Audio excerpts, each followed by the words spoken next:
And welcome to the EMS Underground. I am Charles McFall, your host, and Tom can't play. We're finally back in the house. Yes. You're sitting there playing with your 4K iPhone, man, because you just can't help it, right? Just can't help it. This is the age of new medicine right here. That's what the patient's view is going to be like from now on. Have the iPhone, we have the camera, the doctor's just streaming. Just to see what's going on. Maybe we can give them a shot and tell them to stay home. A medical selfie, is that what we're going to do? That's it. Well, heck, Piedmont now has the thing. I have an app on my phone where you don't even have to go to the doctor. Piedmont does it right there. Oh, yeah? Yeah, right over your phone. That's the thing. I have an app on my phone. I'm listening back to your audio, and we got you quiet for some reason. Oh, yeah? You got me really good. Let's see. I'm listening back to your audio. Check. Not the broadcast, that's moved. Where do you go, Charles? Did you block it? There you go. So I've got this. Why did I pick it? Maybe turn mine down. There you go. So I've got this. All right. Turn mine down. So there you go, Tom. I'm a loud man. That's what I am. I'm just loud. Hey, everybody. Sorry about that little inside medicine, if you will. Let me turn this down. Oh, so Tom, it's good to be back in the office here. Yes, it is. And I'm trying to find my Facebook app. I can't even find Facebook. What the heck? Have I been gone that long? That's the thing about doing live on Facebook is you can't get your feedback stuff, which is where we see the comments. He's got a tablet. That's where we can look down and read the comments, those kind of things. And you can't get that until you go live. So then we have to do some setup after we go live. But that's the way it is. It happens that way. And we have a very special activity we're going to do this afternoon. We're going to try out on the video here. We're going to try. Oh, there we go. So last week was great. Last week I did again the Ask Me Anything, which I'm going to type in now because I just love to see that the chat is working. And you did. A bunch of you came out and asked me a whole lot of great stuff about compassion, about teaching compassion, about building relationships in the community, those kind of things. And he's shooting better video apparently, but I don't know if you're gonna do it, man. So lots of great questions. I gotta tell you, I loved the episode last week. I loved it because they were just, oh yeah, what you said. That's what we're talking about. And I talked about being hard on my new EMTs because I was overcompensating. I was talking about stress in the workplace and dealing with life and stress. Yeah, you're not surrounded by stress even here, are you, Tom? They told me it was stress-free. Or was it I was working for free? Just about, man. Or the stress was free, What did you get paid for out of the military, not counting the military, because that's a whole different ballgame. Yeah, I got your first private or civilian job as an EMT or medic, whichever level you were, what did you get paid per hour? $4.75 an hour. That's a lot for 1965. No, not that. What the heck? I'm leaving. I'm out of here. See ya. My first EMT job, it was an EMT intermediate. It was $5.55 an hour. Is what I did. So it is interesting. I'm back. See, I don't want to hit share now because it'll post it to my Twitter and won't do it right. But yeah, so Tom and I are back and it's good. And something I want to talk about, Tom. I thought about it last week. Actually, almost, in the moment that it hit me the hardest, I almost just picked up my phone and did a live video straight to Georgia Institute of EMS. But I figured I needed, instead of just talking about the negative parts of it, I needed some kind of outcome, some kind of training, some kind of where are we going with this, instead of just saying this is what's going on. Because I didn't have an incident with EMS. I didn't have somebody come in and do what we're about to talk about. I've been on the patient side. And I want to talk about going into strange situations, going into people's homes, and it's foreign to you. Or there's stuff that you don't like, smokers. I mean, lots of EMS hate smokers. Although lots of EMS smoke. But they'll be the first person to lecture and rag on people. You want to judge a mom for something going on with a kid. We'll get to the situation that I'm in a minute, but you also, Barr brought up going into other cultures' homes. Sometimes the head of the household is not a matriarch; it's not the patriarch, it's not the man, it's the matriarch, it's the woman. Of course, some Asian cultures want you to remove your shoes, but of course, it's an emergency, and we'll discuss all this. I'm hitting all these different venues that you can go into, and it's easy to be judgmental, but we got to remove that from our job. I'm going to ask you something, but it's you'll see where we're going. But Tom, do you smoke? No. Is that relevant to your job? No. Not at all. But there's plenty of people who don't. Instead of making a statement, let me ask you: what has been your experience on the negative side of things with people who don't like smokers? My experience, people don't like smokers. I don't know. Like as a partner, I've had partners go in. Supervisor? Yeah, like or with a partner. I've had people just be super judgy. I know that as a supervisor, I've had to deal with the smoker versus the non-smoker aspect. Right, you've talked about that on the show before. And I've had to, and I always try to play in the middle because I don't want to infringe on the smoker's rights, but I don't want to infringe on the non-smoker's right either.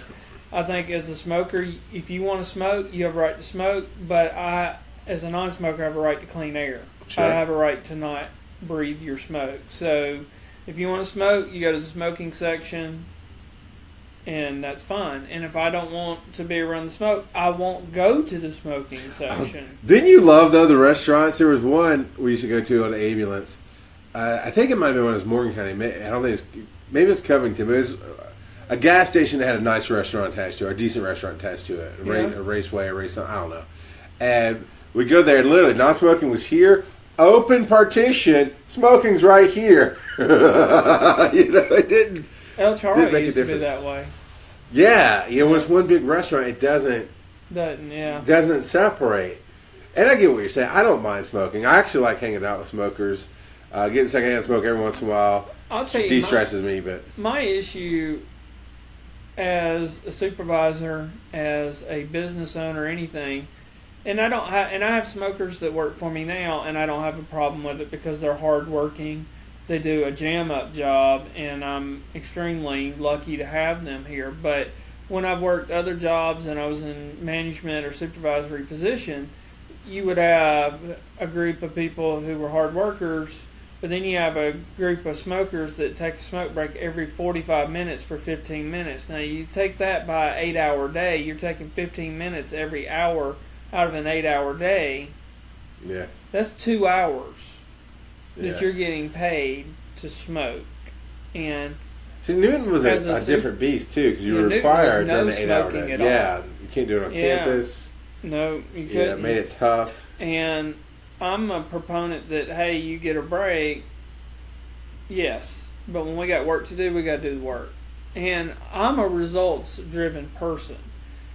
If you want to be a smoker and you want to take those breaks, that's fine. But I want to see results. If it could have been, well, you could have got finished today if you wouldn't have took 2 hours with the smoke breaks. Yeah. That's fine. Sure. That's a problem. But if you cram 8 hours worth of work into 6 hours, yeah, I'm okay with that. When I was at Newton EMS, my motto was, we came in the morning, and you remember this. Remember, I used to drive y'all hard in the morning. Yeah. Come in, get it done. But what did I do afternoon? Drove us harder? No. I left you alone. Well, that's because we were busy running calls by that point. But we didn't have to come back and do house day. Yeah. We didn't have to come back and do drug day.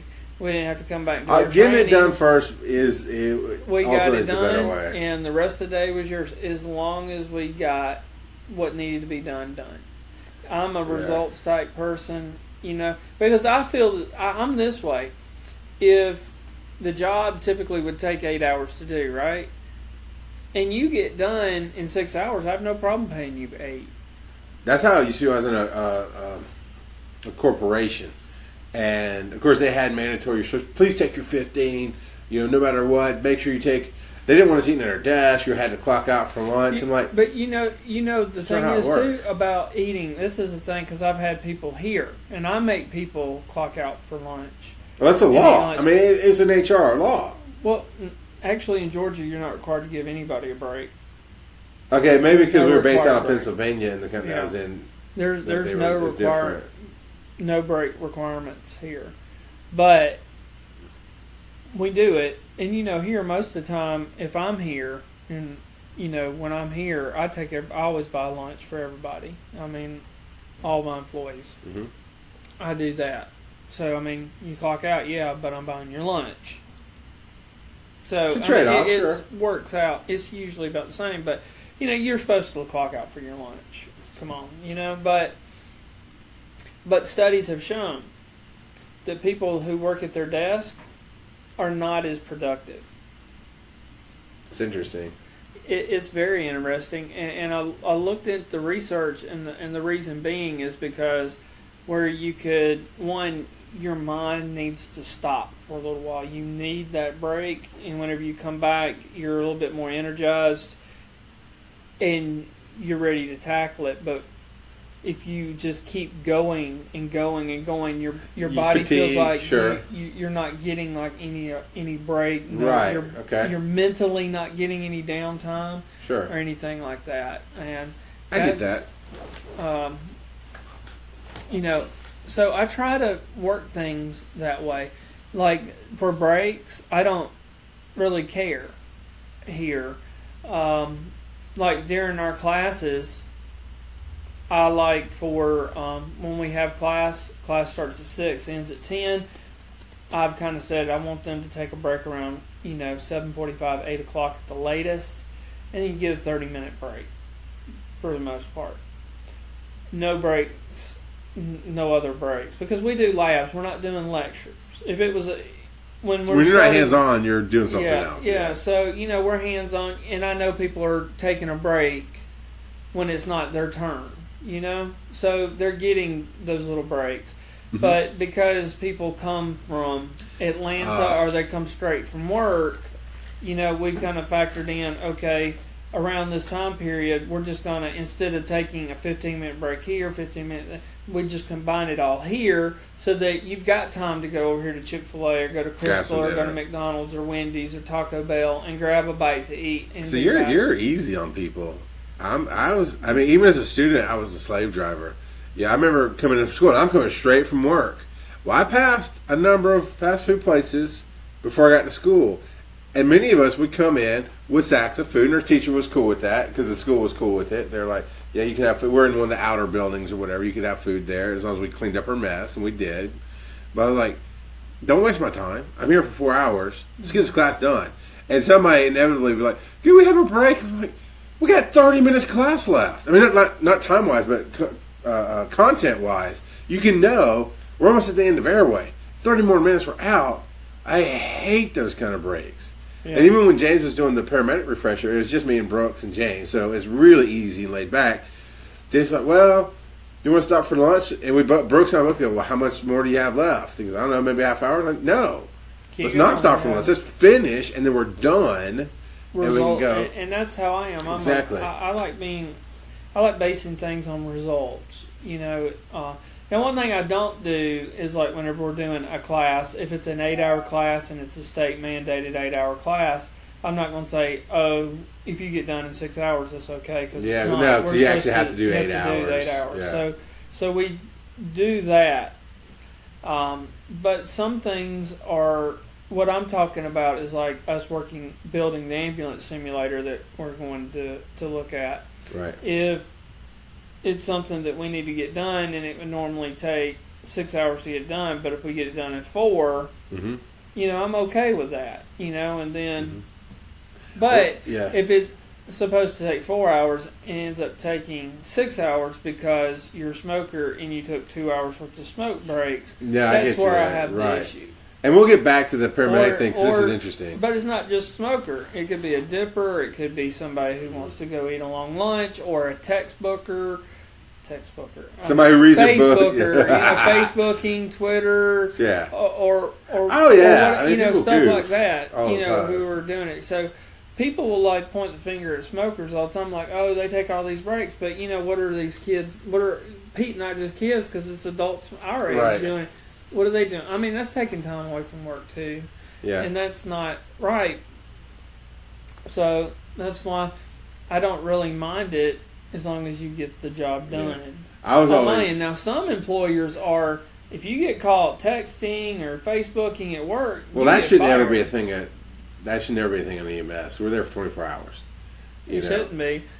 I mean, no, I'm not. Within reason of you're not on a call. You're not. That's standard. Man, remember Bluetooth came out? I was a paramedic in the advent of Bluetooth, and there would be people who would just leave them in their ear. Some of them were giant pieces in the early days, right? But leave them in there. And I knew an EMT that took a call in the back of a truck because it was just a transport. Like, no, you don't take a call. Thank you for ruining my camera too. I appreciate it. You don't take a call in the back of a truck for any reason. You really don't take a call in the front of the truck for Unless any it's reason. medical control or something. But Well, but that's you making a call. That's you. Well, I guess technically they could call you back. But yeah. But I mean, National had to put out a HR rule that said we shouldn't have to say this, but apparently we have to. You can't have Bluetooth in the back of the truck. Supposed to put "do not eat the silicone" too. I know, or but about yeah, don't open the door while in flight. only people in Philly eat the silicone. That's a thing. But somewhere somebody right had to open the door mid-flight.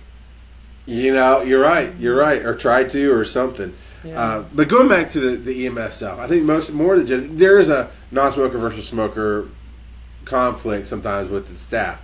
But I'm talking about going into a home, and if somebody's on the nasal cannula and they're smoking, or you can tell they just finished smoking.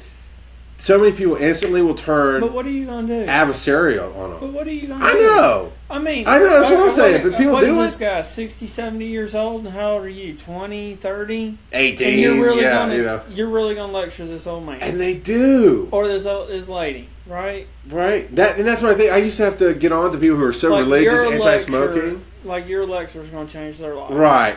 That's number one. It's okay. Well, I'm thinking in particular as a female patient. I remember in particular that did it. And there's plenty of males and females who do it. But should we say something, though? No, I don't think so.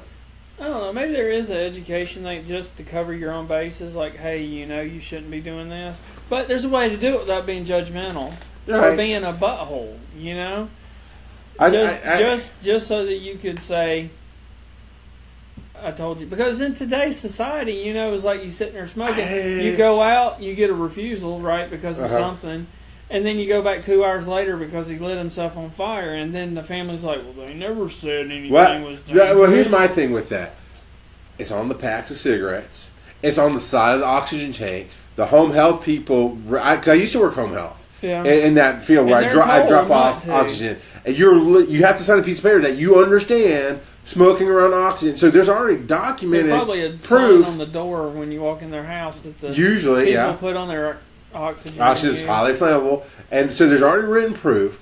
You obviously see a doctor because you can't get oxygen without a doctor. The doctor's probably done said something. He's already said something. I personally think on the paramedic and firefighter level, ain't none of ours business. Who can't? Okay, you're having difficulty in breathing. You're smoking. Well, I need you to put the cigarette out, please, because I'd rather not. I'd rather not have to treat you for burns. When I come in the house, the cigarette needs to go out. Exactly, but I can be polite about. Okay, I need to do my job. You're not supposed to. Come on, I'm not going to say nothing to you. Let's put it out right now. Thanks. Exactly. So there's those situations. There's your regulars. I was thinking in particular, as a medic, there are times you go in. And I've seen this happen where the patient is suffering, and I'll put quoted fingers, and it looks like they're suffering. And I read this one on Facebook. I actually read this one on Facebook where a person got called out, a medic got called out for leg trauma, is what it was. They got called out for leg trauma. They go up 4 flights of stairs, because there's no elevator or whatever, and there's an obese woman on the floor. She tripped over the cat, and their statement was, and the family was just sitting around smoking cigarettes, and nobody would have thought to pick her up, and all we had to do was lift her. It's a very ugly, judgmental, negative statement. Here's what you don't know. You don't know that hell that patient puts that family through. Maybe they don't. But I've sat here on the patient side of things going, you're here for 5 minutes. You don't get to judge me. Not that I've had it happen, but I read that and it triggered what I'm going through with some stuff. Is you don't know the 3 o'clock in the morning BS screaming that this patient does because they want attention and they're in my house and we're sleeping. You don't know the non-compliance for any kind of medical care we're trying to give to this patient. So yeah, and I'm putting myself in the situation of that family. So yeah, maybe I did call you because I'm done having her be non-compliant, and the 5 minutes you're bothered to come pick her up and put her in your wheelchair or her bed or wherever you got to put her, she's so sweet and nice to you and my family's horrible, and you go out on Facebook and blast us. Or, I don't know if you've seen this, please tell me if you have, you go and blast the family right there in the living room, which is not your place. Yeah. I've seen that happen. I can't say that I haven't done that, but I did it because the family was abusing the patient. And that can happen, but still not a judgmental thing. That's a legal line. My thing is that we had a patient who has had multiple seizures. The family had medical power of attorney and stuff, and was refusing to let the patient be transported. And that's a line. That is a definitive, clear. You came in, you gave this information, they gave this direct response. Medical attention. I mean, anything says he needs to go to a hospital. That's different than this person fell and this family couldn't help. And you didn't. Did you bring judgment to that, or did you go, okay, I have to do my job, I'm calling the police, I'm sorry? And that's what I did. Yeah. But they were being very, it was very apparent that this patient had been abused and was being abused. They were being financially abused, they were being physically abused, they were being deprived and everything. And I was just upset, and I was like, I'm not leaving this patient. This patient is coming with me. That was a line in the sand that I had drawn, and I was willing to lose my job over, because I was not leaving this patient in this situation. And come to find out that when the police got there, the guy was like, okay, do whatever, and left. And then the investigation come to find out that they were skimming the money from them. And another family member had to come, like the daughter from out of state, come in and had to take over care and transport this patient away. And they were looking for, that was the last time anybody's seen this guy. Because what we were told from the daughter is that the son had sucked like tens of thousands of dollars over just a few months out of his accounts whenever he started taking over. And the guy had a stroke and was fine before the stroke, but needed rehab and stuff, and wasn't getting the rehab, wasn't getting any of the care that he was supposed to get.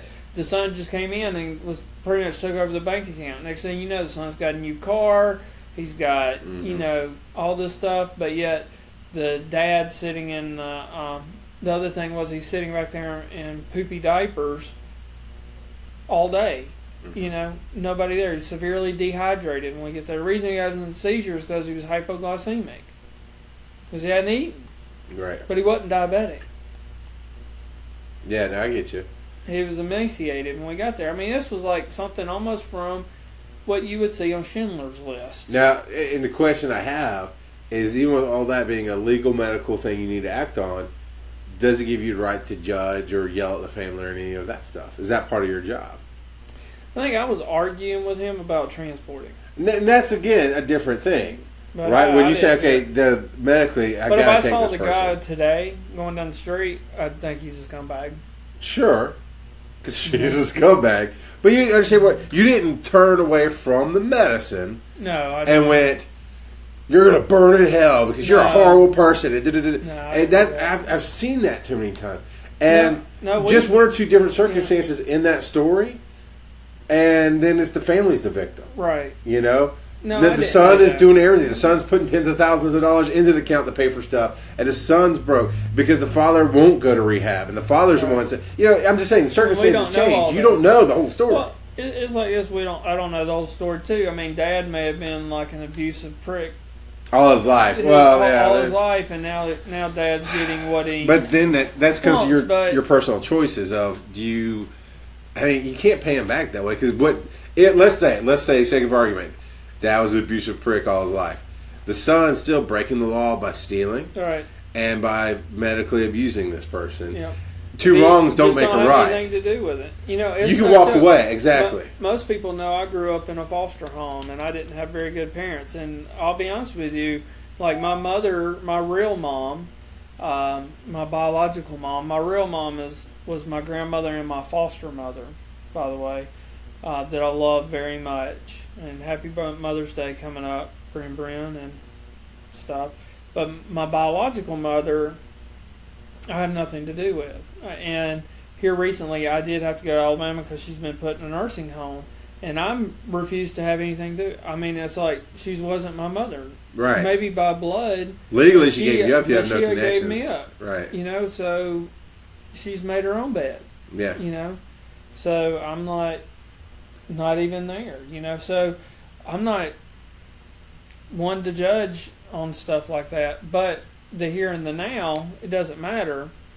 We got to take care of the patient. And for instance, if one day as a medic, if my real biological mother was here in this county and I was running a call and it was on her, I would give her the same high level of care that I would give any other patient. Yep. And we have to give all patients that. It's not acceptable not to. Like, if anytime we have a patient, it doesn't matter what that patient did. Like here in town, we had, remember back when the guy that had like a severe case of leukemia and he had psychosis from it at the McDonald's parking lot and started running over the families? That was horrible. Yeah. But we still have to provide care to that guy, regardless. It turns out he's not in his right mind. I mean, it's a horrible tragedy. It was, because people died, families were ruined. And honestly, if he's in his right mind, you still have to take care of him. Even if he is in his right mind, we still have to take care of him. That's what we do. And if you can't do that, then this isn't the profession for you to get out of it. Right. When people say you have to have a tough skin, a lot of times they're referring to you see, and sometimes you see horrible things, you see bad experiences. For me, the tough skin was to pull my personal crap, out of your situation. Yeah. And not go off on you, not put my judgment on my closed-minded whatevers at the time. Because I was pretty closed-minded when I first became an EMT. Put all my history on you. The job is, the tough skin part is, it's medicine. It's a body. You treat it like that. And compassion plays in, for sure. I can't tell you. I think it's been 2, maybe 3 times I bought air conditioners for people. Like window unit air conditioners. So I went on a call, and there's something sick and wrong with them, and it's the middle of summer. One was an old man, and it was 90-degree weather, and he had no air conditioning in his house whatsoever. And it's one of those old brick flats, just the 4 walls and 2 rooms or whatever. And he could not get well because he was sweating to death. So me and my partner went to the store while he was at the hospital and went and bought an air conditioner and put it in his house for him. And when he came back, he had air conditioning so that he could have somewhere. I did that personally for a baby as well. We went to a trailer park in Conyers, and it's one of the lowest rent of low rent places to be. And you're there for a reason, because you don't have the money to be somewhere else, because nobody chooses to live in that place. And as a baby, and she was sick, and I mean, as the new parents, they were doing the best they could. And I walked in, I was like, and it was 10 degrees hotter in the house than it was outside. And it's still summertime and 80 degrees at night. And I'm like, it just weighed on me. Like, they're doing the best they can. And it may or may not have anything to do with the baby being sick, but everybody's miserable. I mean, when you're hot and sweating at night, you're miserable. So I went and bought him an air conditioning unit and brought it to him and said, look, it's not charity. It's not that I feel bad for you. I think you're doing the best you can. You obviously, to me, are great parents. You're trying. You're putting whatever money you have toward. I mean, the baby had good, clean toys, had a good, clean bed, had good, clean clothes, had crappy stuff sitting, crappy furniture sitting around, and a small screen TV. And that tells me you're doing what you have to take care of this kid that you chose to bring into this world. I'm going to help you out because I can. And that's something that I don't see enough of in EMS is giving back or going. We used to just stepping back and saying it's your situation, not mine. You're doing what you can. Not everybody is fortunate, and it's those people. Because of those people, we have jobs. Yeah. And we need to be thankful for that. And unfortunately, the people who use 911 more are the low income families. The thing is, so you come walking into the house judgmental and being higher than thou. Yeah.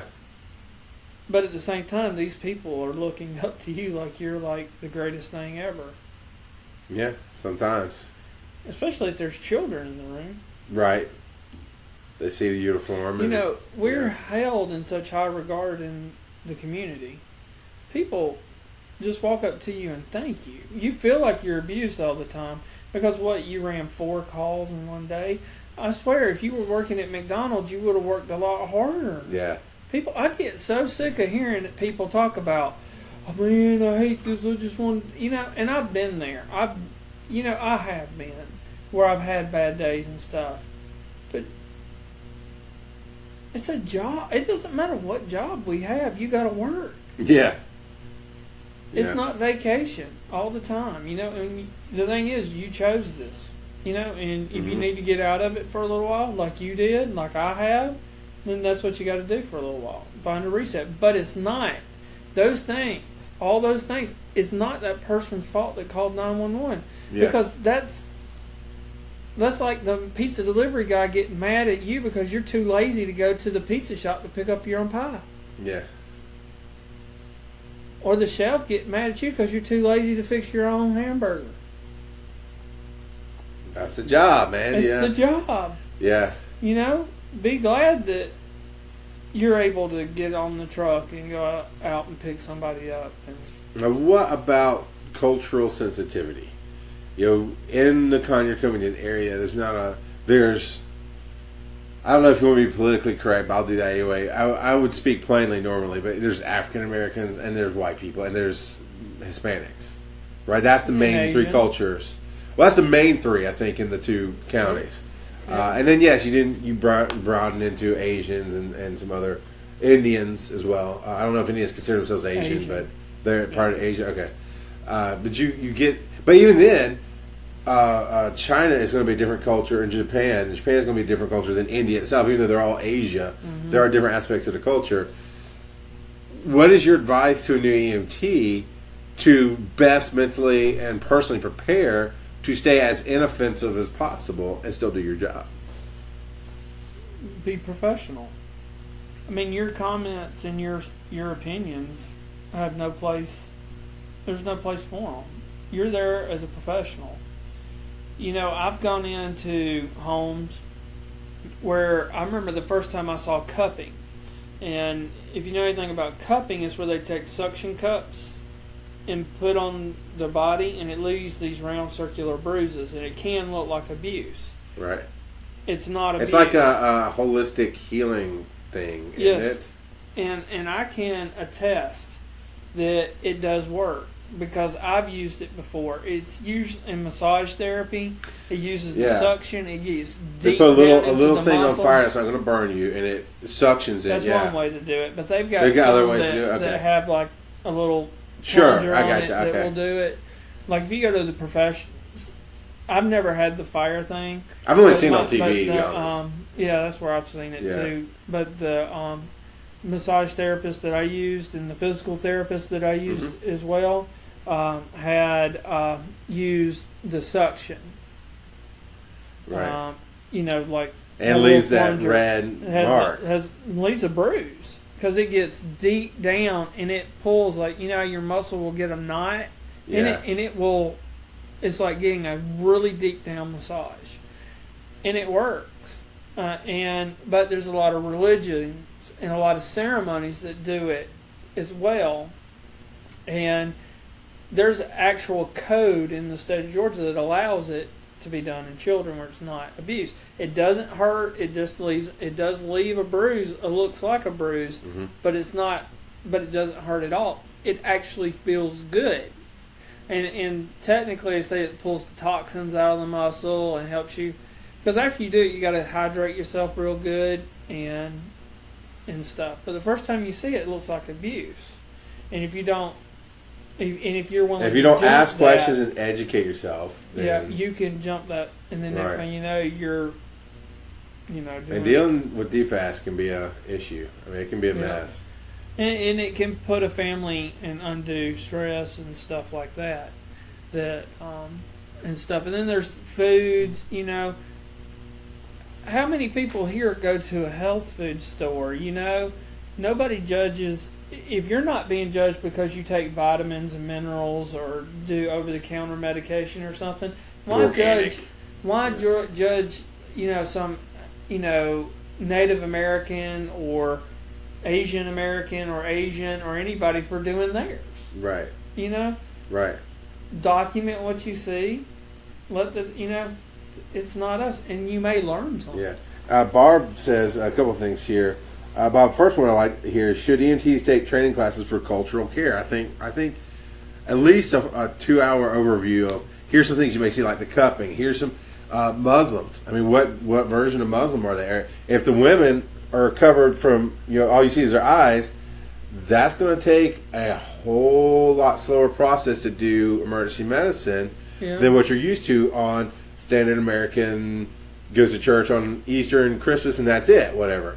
You have to kind of look at what's going on. Like I know for me, if I come in the door and it's Muslim, Asian, African American, Native American, Japanese, Korean, German, French. All right, now you get in every country in the world. Or whatever religion it is, right? Right. If they're sitting there and they're dying, I don't care. I'm going to do whatever and the actual emergency part. And an active emergency, heart you can attack, get mad at me all that stuff. Right, I know, because I know at the end of the day, when I go to court or whenever, that what I'm going to be judged on is what's in that textbook. But here's the thing. Here's what I would like and to not by impart. What's culturally acceptable. Sure. Well, okay, so there's a heart attack, and it's a staunch Muslim home. You can tell walking the door. Mom's covered up. You can tell it's a staunch practicing Muslim home, and grandma has fell out before and she's great, and they want you to help. You can still, it depends on how many trucks are there. If it's just you and your partner, you can still talk while you're doing your thing. It's fine. Look, I understand that you have a culture thing. You understand something's going on. We believe she's having a heart attack. We're going to have to do some things that you would not want done for your culture. You're going to need to step out of the room. You're welcome to stay. But you can still talk and be as sensitive as possible while doing your job. Yeah. And that's the thing that gets lost a lot. Now, if the patient's conscious and able to make decisions, we got to follow those. What I'm talking about is I come in, the patient's unconscious. Yeah, unconscious, responsive. I'm going to cut her clothes off because of what you do in a heart attack. But at the same time, I'm like, okay, we're about to cut her clothes off because we need to. She's having a heart attack. We're going to save her life. You may not want to be in this room for this. We understand that you have covering issues and things going on. I'm probably throwing them on the stretcher and going. Well, it depends. Yeah, it does depend on situations. I'm just saying, quit being insensitive, Tom. I'm trying to tell people you can be sensitive. Tom's like, nah, just go ahead and kill them all. I don't care. Go ahead. Well, Barbie wants me to speak Filipino. So she's right. Some religions do not allow use of IV fluids and blood transfusions. Usually, though, I've never personally come across it. The only time I've even seen it in the news is when they're not practicing what they preach. What and by that I mean about blood transfusion, blood IV fluids and blood transfusions. I've never heard of IV fluids, and I've never heard of IV fluids. It's kind of along the same line. It's kind of along the same lines as blood as any outside influence. Yeah. And that's the thing. Don't call 911. Yeah. Because if you call 911, I need to do my job. You can't have me do half of my job. Yeah, and the only time if the patient's unresponsive, then I'm doing whatever I gotta do. You can't do that. You called me, and now I have a duty to act. Mm-hmm. You have to take it up with the police. I'm sorry. I remember back in the 80s, I think, there was a big case on TV where the parents, I want to say Jesuit, but I could be wrong on the religion, but they were one of those, prayer cures, and I think there was some holistic medicine even, but no blood transfusions, no surgeries. But the thing was, they took their kid to a doctor because their kid was sick. And it became national news because the doctor said, this kid needs blah, blah, blah, either a transfusion or a heavy-duty chemotherapy maybe, or a surgery. And the parents were like, no, God will heal her. And they ended up being upheld by the Supreme Court as they were right. It's their religion. Unfortunately, they can... I mean, we say unfortunately because maybe their belief will cure the kid. Who are we to say?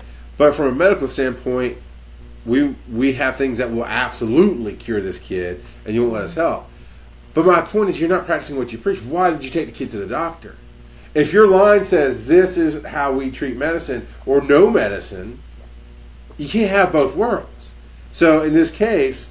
Well, we're not worried about blood, right? And we don't do blood transfusions on our own. I mean, I've had blood hanging in the back of the truck after I'm transporting from one hospital to another, but we don't do blood transfusions. But if you're like, well, you can't do this, that. No, you call me, they're unconscious. I gotta. It's too late now. You can't. That bullet's been fired. There's no calling it back. All right. Yeah, because I'm a firm believer that it's a lot more difficult to sue you for doing your job than it is for not doing it. Yeah. If you're not doing your job, it's now there's Jeremy got it here. It's all about how you approach it. Be respectful. Barbara's got another great question, but talking about culture before we get into the language question, you need to learn all the cultures in your area, and just like territory studies, how do people react in this part of town? Have they been are there race tensions? What's going on? The one I'm thinking of specifically, we went in on a Sunday afternoon into an African American house, and obviously they were the culture that is Big Mama's house, and the whole family was there. You could tell they'd all been to church, big family dinner. You could smell all the cooking stuff going on, and Big Mama was having issues, right? And difficulty breathing something or diabetic something, and that's the first time I remember somebody goes, okay, what kind of medical history? She got the sugars, she got the blood. I'm like, and my partner went, she got diabetic, and she got high blood pressure. That makes sense. But I had no idea what the sugars and the blood was until then. But we went in, and I'm watching my partner, and he's not concerned about medicine at all. I'm thinking, what's wrong with you? Because he knew the culture.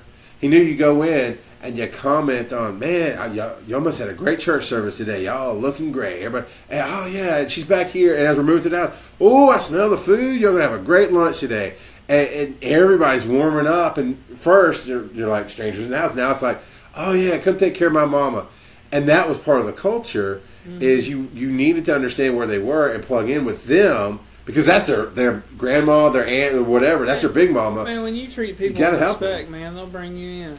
Yeah, and that's exactly what they did, and we were able to. I think we gave her some D50 right there, and intentionally treated her there to leave her there because that's what they wanted. I mean, that was clear from day one. Don't take my mom away from me. She goes to the hospital, she could die, type of deal. You've got to understand. Okay, I believe as a medic and EMT, you've got to make the best effort you can to be open-minded and see what works. Mm-hmm. Different people definitely respond to different things. And there's been situations like you're talking about. I have gone into a house and said, get this person out of the room. I've got to do my job. Because they're around screaming. It's like there was no room for sensitivity. There was no room for any of that. It's like, I got to do my job. I've had children that were dying, and I've had to have the parents removed. Yeah. And I had this one dad say, you don't understand. This is my baby. And I looked at him and said, I do understand, but I also understand that unless you can utilize this laryngoscope, then your child's going to die. So you need to get out of the way. Yeah. and I'd intubate the child. And that's the thing, they're taking your attention away, and your energy and time that could be spent saving life, you're now having to deal with them. And then after it was over with, they thought, we were all heroes and everything. But I had to explain to them, like, look, I'm sorry I didn't mean to come off like a jerk, but I had to save your son's life. And I didn't have time to deal with you. Yeah. It's like you said, why'd you call us? If this is something you could do yourself, why'd you call me? Yeah, it's rare that I've had to deal with that. Mostly people step back, get out of the way, take their emotions to another room. Mm-hmm. But yeah, there's times. Again, you do understand, and you're trying to save the kid's life. There was one.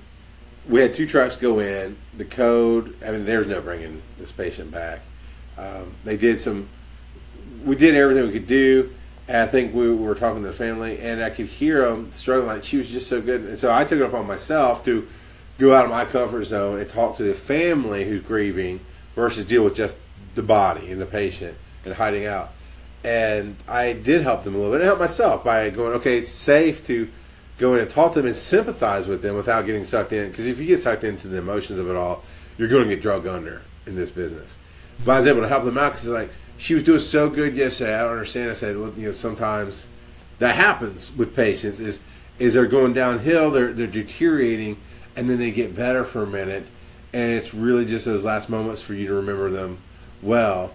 And I even talked my grandfather into a DNR because he had a long life, and I talked to my parents who hated that idea. He was living with them at the time. What do you mean? I was like, let me just shoot it to you straight as a medic, and as straight as I can without you ever experiencing it.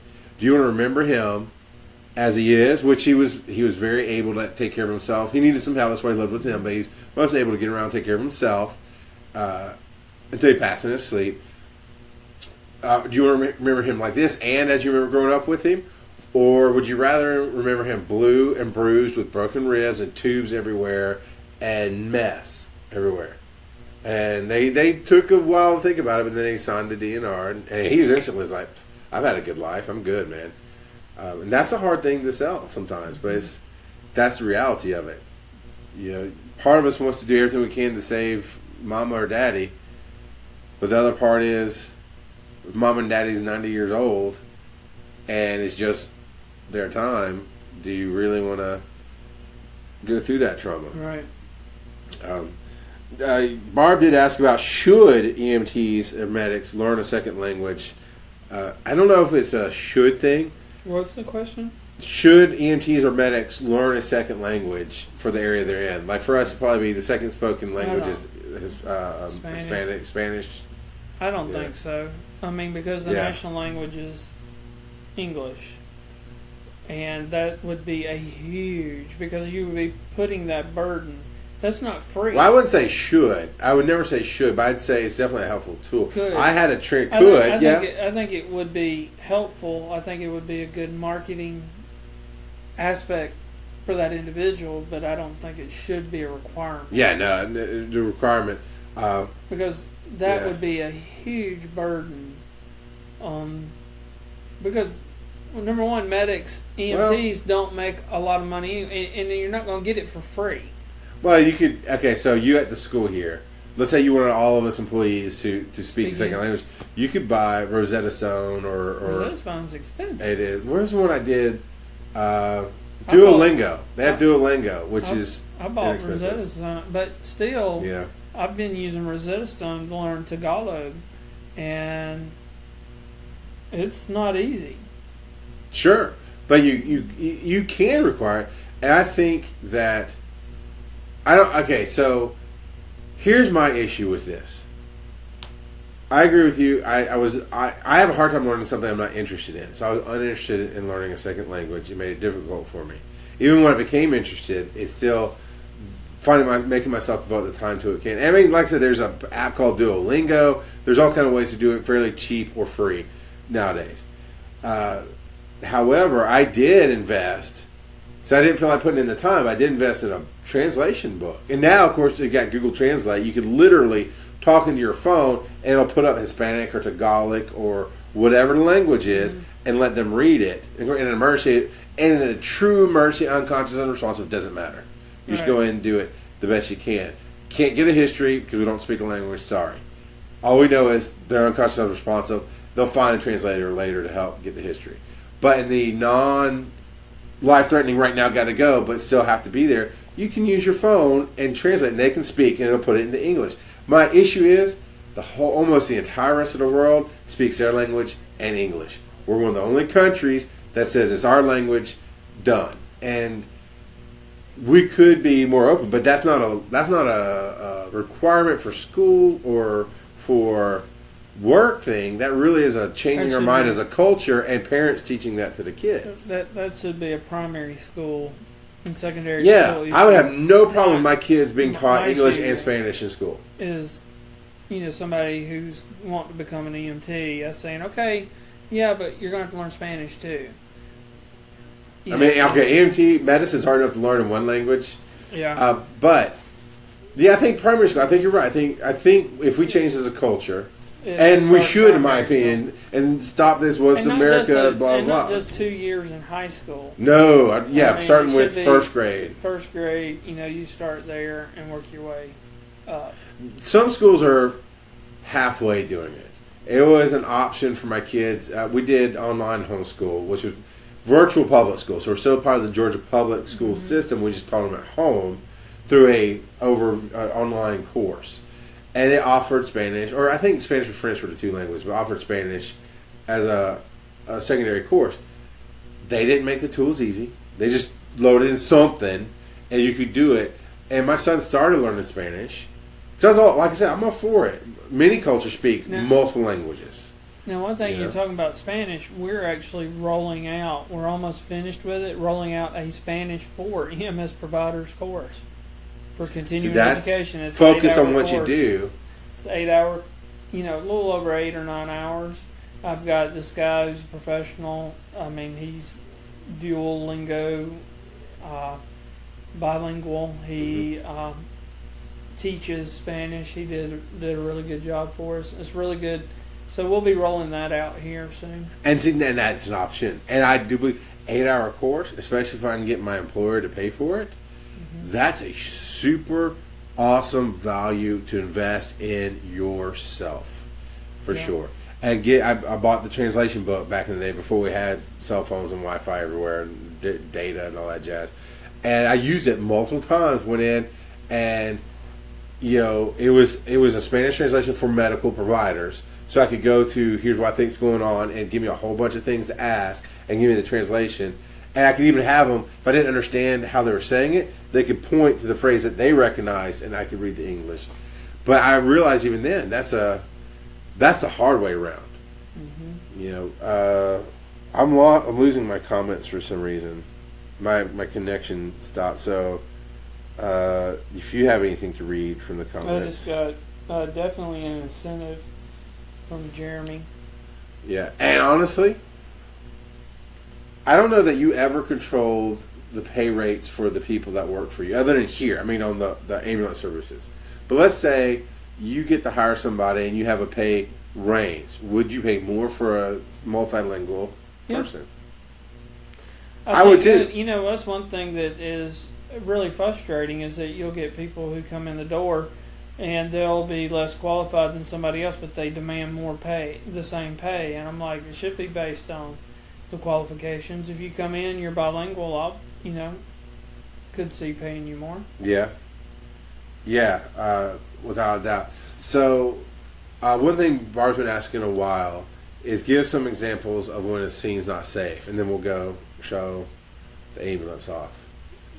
Some examples when a scene's not safe. The obvious, the tanker truck with fuel on the ground,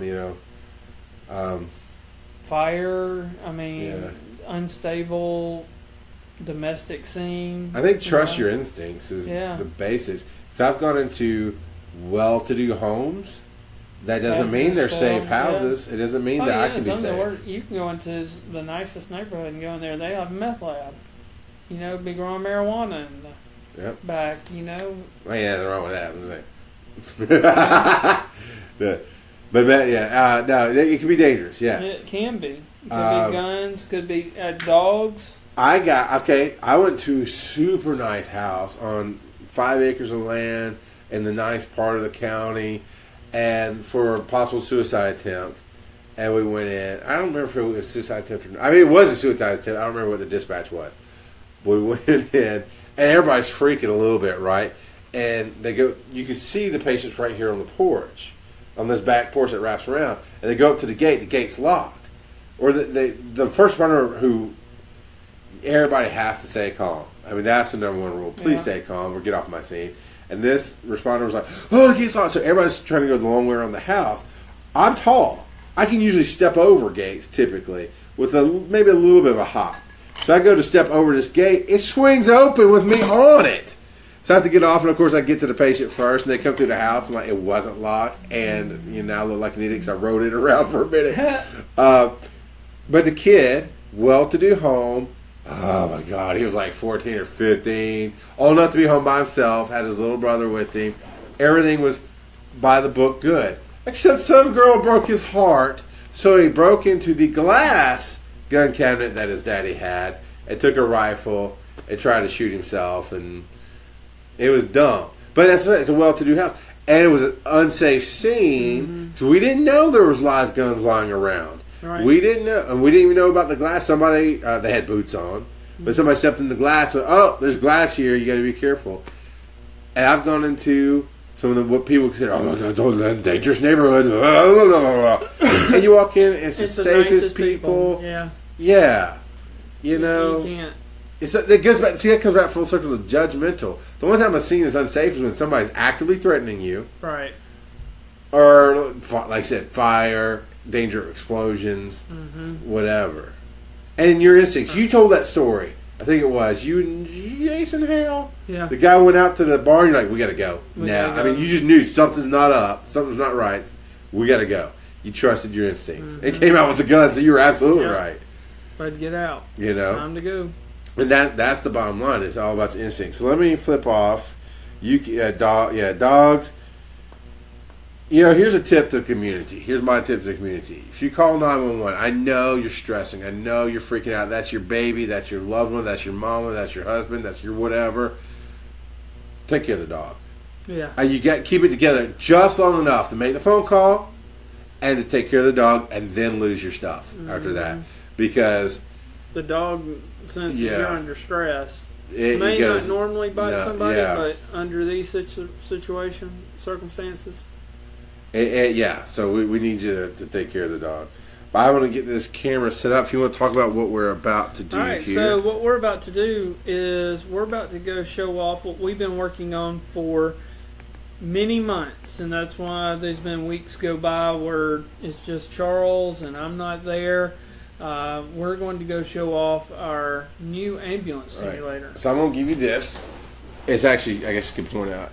If you want it to point at yourself, you know how to do that. I'm going to shift it over. All right, everybody is seeing the phone. That's the beauty of technology, too. Is we're now able to leave the office and go show you the simulator. Have you got the Wi-Fi? I do. It's right here. We should be all good. So this is Georgia Institute of EMS. As we're walking through. And of course, we won't be getting any of your comments at this point because my phone is the camera, and then he left his tablet in there. But this is the entrance to the Georgia Institute of EMS. There's another little office there to the side. You hiding behind the door? You want to stick your head in the classroom to show you the classroom? Oh, there's Barb. And coming in, this is the hands-on lab. What do you call this one? This is one of our main labs. And you're actually doing a class in the main lab right now.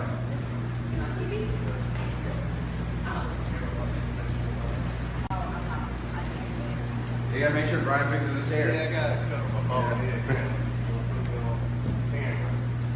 So if I were to give myself a day, that would be just get me out of that. We're actually using it right now. This is I wanted to get that. our afternoon crew here. We got Brian giving his class. So But it does make sense. If we went straight, And this is the simulator in action. You might not ever know. Yeah. And it's quite oversized. I can even stand up in it. So, Yeah, it is big. yeah. Plenty of room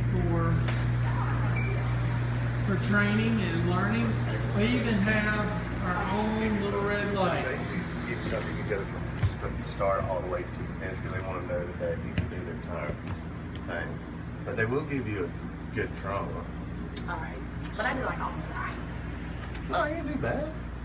So like a B, maybe C. It's a lot of, it's a good lot I have a of question. I What don't kind know, of I didn't hat know. you got I on? just The love best one there I feel bad if y'all don't like You it. doing road construction or is. something? He's a Bama fan. He, That's like a road construction hat, isn't it? I think you must be talking to Emily. I like the hat. I Thank think you, I think Brian. it's beautiful. Thank you. Oh, y'all gonna have to leave. Man. Roll Tide. Y'all weren't saying that when y'all lost the championship, were y'all? Oh! At least we made it to the championship. I mean, Where were y'all at? Y'all went. Were y'all even? We know like, we're getting what y'all there. playing like the crawfish We bowl won our or something? Game, though. Yeah, we're getting there. It's all love. Or did y'all even go to a bowl game? Oh, we win all right. That was shade. Oh, wow. Which bowl game y'all go to? You know the one It's that not y'all were important. at. That was a long time, you know. It's the only thing important is that we won. That's the important part.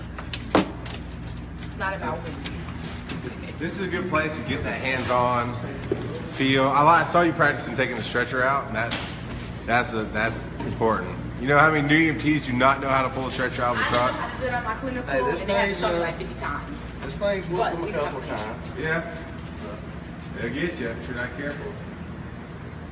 Now you need to put this thing on shock, so then you can simulate going down the road and steering an We IV. can shake it. Yeah, Yeah. practice IV on each other.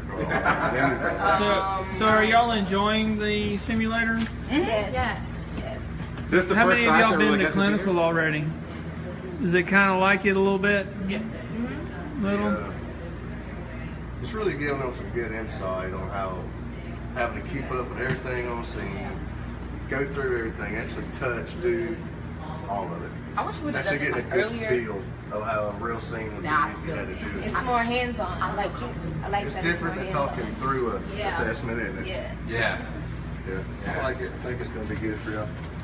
For Now you everybody. need to put a space heater in, crank it up to 90, and have them do CPR on the patient. Oh, no. Yeah. Put a stink, With 5 other people sitting around in turnout gear. put a stink bomb in there Yeah. Yeah.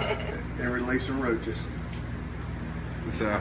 Hey, there's a lot of patient bugs crawling out of the patients. That's. Yes. Yeah. I think you just lost a few students with that one. It happens that though. Never, ever, ever sit on a patient's furniture ever, Oh, no. for any reason. That'll get you in a lot of trouble. The floor's moving, it's really not moving, it's just bugs. Oh, So I guess somebody had a chest wound. Yes. yeah, he I got caught shot. He didn't make it. Yes, he did. No, he died. He No, he didn't. didn't. We transferred him to Grady, and the doctor told me that he made it. He tanked on him. But we resuscitated him, so it's all good. He did get resuscitated. Now I want to just get the lesson because you know we always go start to finish on the assessment. I wanted to get a lesson across that sometimes you have to back up the airway because it changed. You got to get back to controlling. You got to control the breathing now. And Especially you when you might go not be from able there to, to you may not be outside, able to right? get further anymore because your Yeah. patient's condition completely changed. So There you go. you got to adjust and come to. What was in that bag over there? So you got a bunch of airway stations set up. Yep. With the #1 medically approved lubricant in the world. Damn.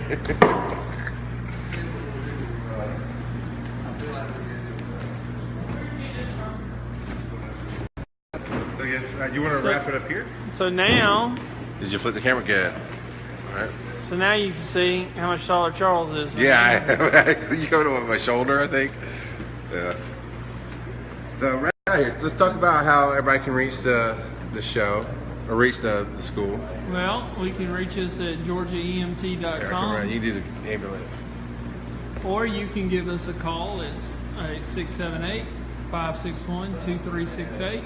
We have an orientation starting on Monday for our accelerated courses, our 5-week and the 11-week program. So if you are still wanting to get in, I think there may be 1 or 2 spots left. I think one of them is actually full completely, but we may have another spot left for one. And we can wait list you in case we have some that don't quite make it. Don't quite make it. Yeah. So, all right, we'll be back every Thursday around 2:30 on Facebook, right here on Georgia Institute of EMS, on the Facebook page. Subscribe to the page, like the page, follow it, and let it do the notifications so you know when we're live. And we'll send us your questions. Last week was awesome. That rapid fire of asking question after question and just letting us go through it. I really enjoyed that. So that's a lot of fun. And we're going to be doing more walk around live stuff like this. Maybe even do a show from inside the ambulance simulator. Yep. You never know. All right, let me take this. And thanks for